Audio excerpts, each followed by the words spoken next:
Hey, what is up, you guys? This is Fang, and today I'm back with another video. So, recently I reacted to a trailer from the Fate Grand Order Camelot movie that's supposed to be coming out pretty soon, and there were a few servants there that I didn't know.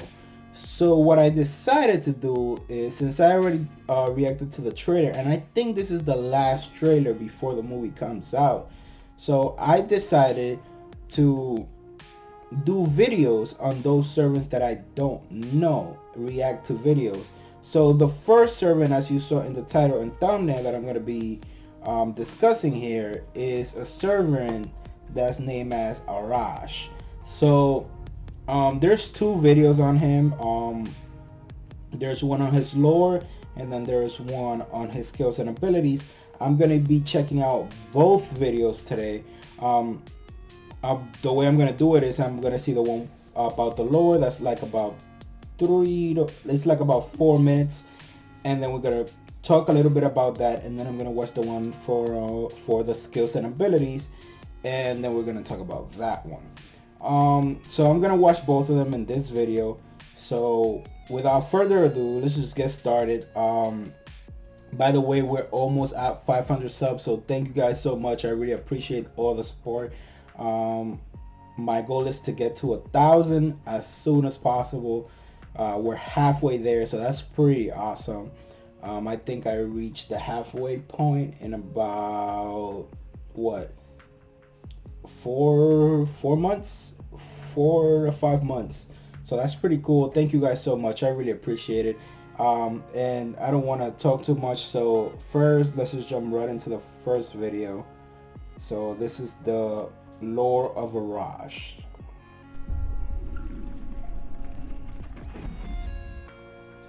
Alright guys, today we're going to talk about the hero from Persian myth, Arash. Now, From Persia, okay. Shang, who was the current king of Turan, heard that Iran was in a bad state, and naturally, he decided it would be a good time to kick them while they were down and take their country. Before they hit the field, he provided his men with a rather skeptical pep talk. It appears that Iran is suffering from internal affairs. This is our chance, gentlemen.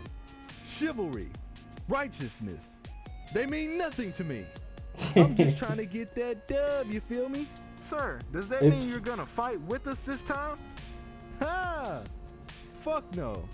It's Warrior, funny how he keeps using it's either rap. you or me. And I got another 50 years in me, homie. We begin at dawn. The king then sends his son Afrasiab as commander to take care of this mission. Fast forward, and the war between these two kingdoms had been going on for 60 years. King Monitor was still the ruler of Iran, while Afra had become the new ruler of Turan. And after all these years, 60 the war years? finally came to an end when Afra's men surrounded the forces of Monitor. He said, look fam, we got you surrounded. We hold all the cards. Here's how we're gonna do it. King Afra then told Monitor to find a bowman that could shoot an arrow from Mount Domovan, and wherever it lands, that will be the new divider between their kingdoms. Everything on the inside of the arrow will go to the Iranians, while everything on the outside will go to the Turanians, which is pretty dirty when you think about it. If we go by standard limitations, this wouldn't even be worth the shot. But nonetheless, the best bowman in their army, Arash, steps up to the plate. Luckily for him, the Angel of Earth, Almighty, shared her wisdom with King Manu on how to make a unique bow and arrow set. The set was then passed on to Arash. Time passes. The day has finally come. He goes to Mount Domovan, stretched his bow back as far as he possibly could, and shot with all his might. Some say the arrow fell from dawn to noon, some say from sunrise to sunset. The time varies. When it landed, the arrow was positioned near Oxus River, marking the new line between their territories. But this came at a great cost. After the deed was finished, the hero's body was destroyed and then scattered across the region. According to the legend, he put everything he had into that one shot. So when he let the arrow go, his soul went along with it. This was also mentioned when the angel provided the set. From that day forward, Arash has built up a reputation in favor of his heroic sacrifice. It's even stated that sometimes you can hear his voice guide the people when they get lost in those same mountains. That about wraps it crazy. up. If you enjoyed the video, please like it up so we can get this trending. Feel free to add information as you see fit, and let me know what you guys think about it. It's your boy Saya. I'm out. Alright, guys. That was pretty damn cool. That was pretty dope. His lore wasn't as long as the other servants that I've covered, but it was pretty damn cool though. Like, it's pretty much like, how far can you shoot an arrow? And when you shoot this arrow, where it lands will determine the whole fate of your country. Whether it's small or it's big, it completely depends on your shot. That's insane. That's insane. That's pretty cool. Also, it's pretty cool that he has like a god, well, not a god made, but the bow was made with the wisdom of a god. So that's pretty cool. And it's funny too, like an earth god making a bow. It's kind of weird. You think somebody like, I don't know, like the god of wind or something. Like, that's insane. Yeah, but I really like this one. Like, this is a pretty cool myth. Like, it's pretty cool. It's not all that complicated. It's pretty easy to understand. The fact, I would love to see that shot animated. The fact that his shot was so powerful that it completely destroyed his body, it's pretty insane. I would love to see a map of like from where he shot the arrow to where it landed, because I'm pretty sure that's in real, how you call this, in real geography. Like, the myth takes place like in real geography. I'm pretty sure the river where it landed and the mountain where he shot it from are real. So I'm pretty curious to see, like, I'm probably gonna check it out after this video. I'm pretty curious to see like how long was that shot, because could you imagine like your body destroyed from shooting a bow? That's insane. That's pretty insane. That's pretty awesome. So I'm pretty sure his skills are gonna match this lore pretty cool. He's probably gonna have like crazy one kill shot or something, I don't know. But let's take a look at the next video. Let's see what's gonna be going on in the next one. So we can move a little. Alright, let's check out the next one.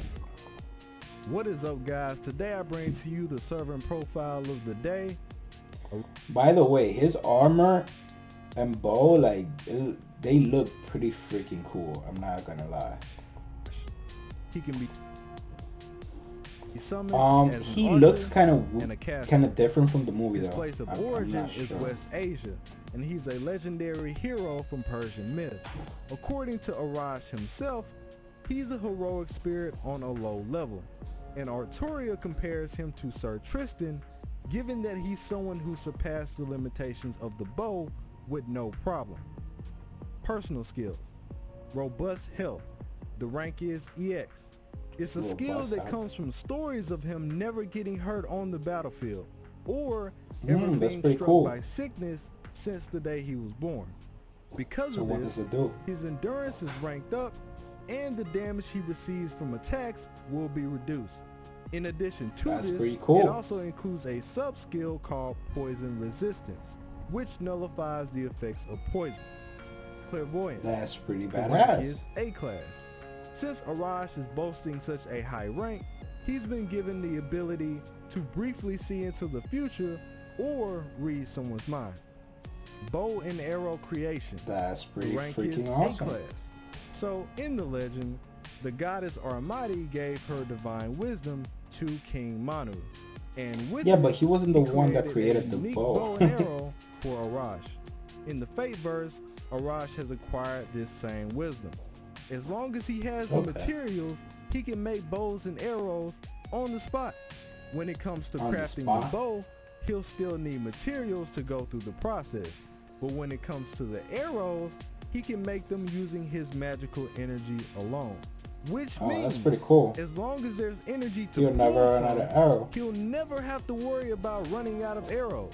He can That's pretty fire cool. said arrows in bulks of 20, and each one has enough power to shatter a boulder. On the downside, he does have to take a brief intermission between these shots. But Okay. the longer the intermission, the more powerful the The powerful barrage will shot? become.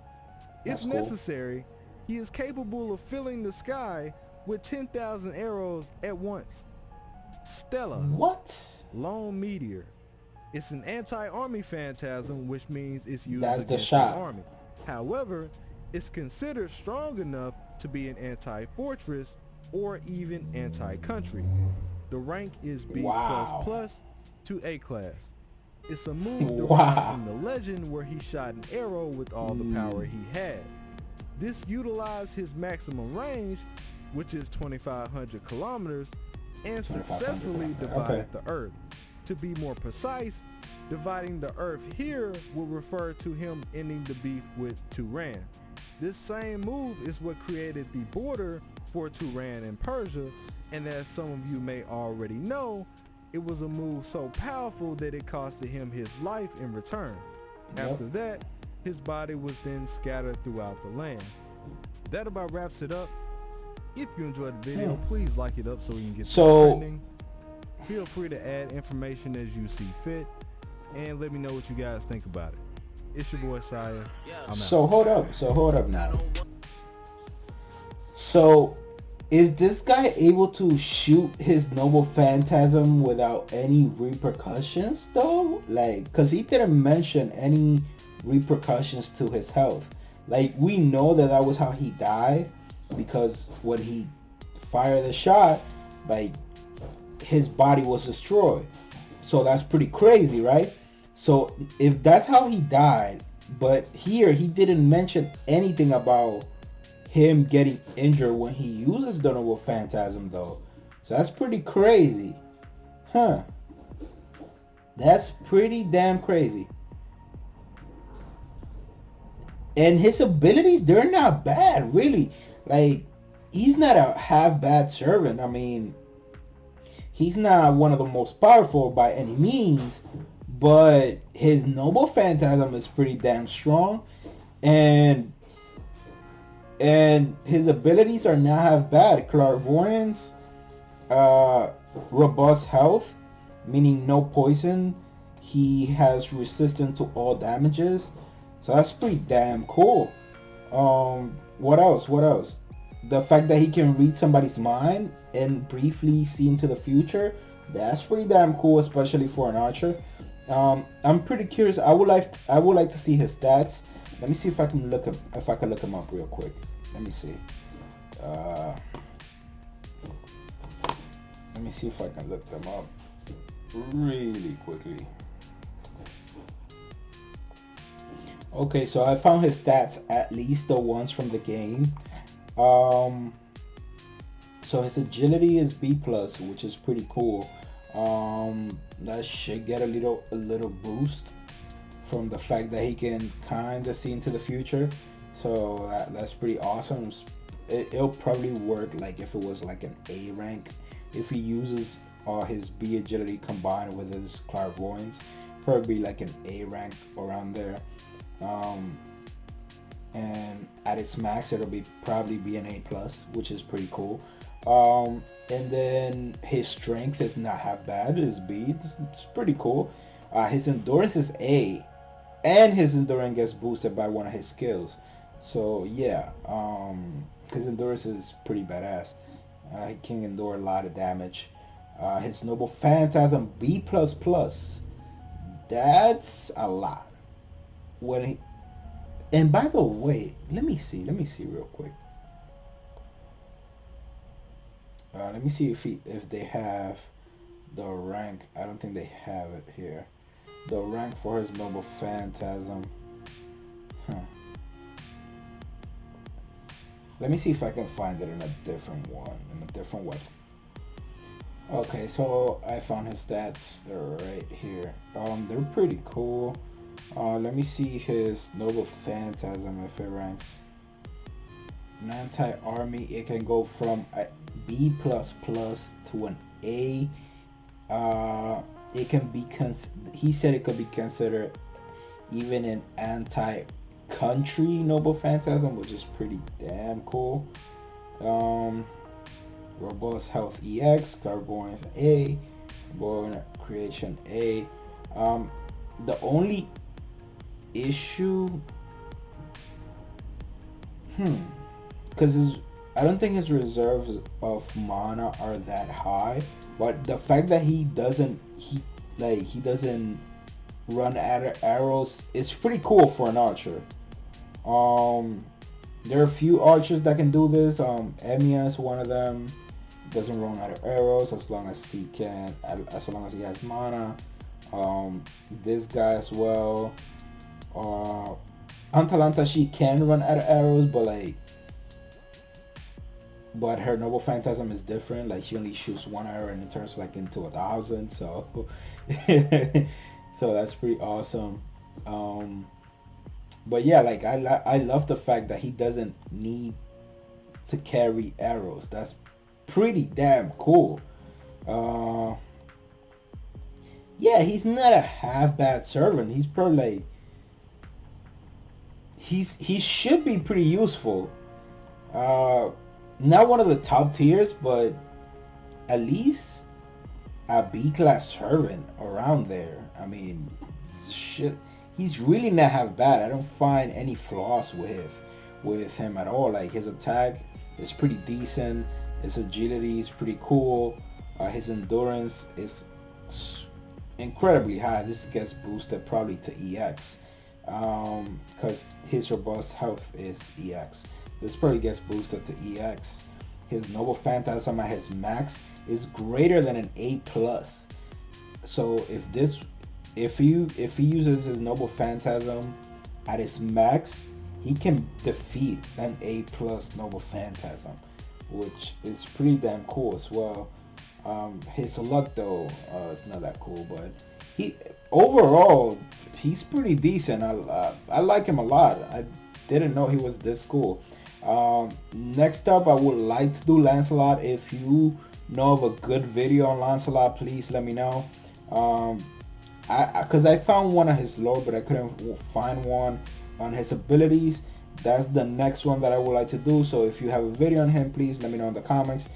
Thank you so much for watching, guys. I really appreciate it. As I always say, have an awesome day and catch you guys in the next one.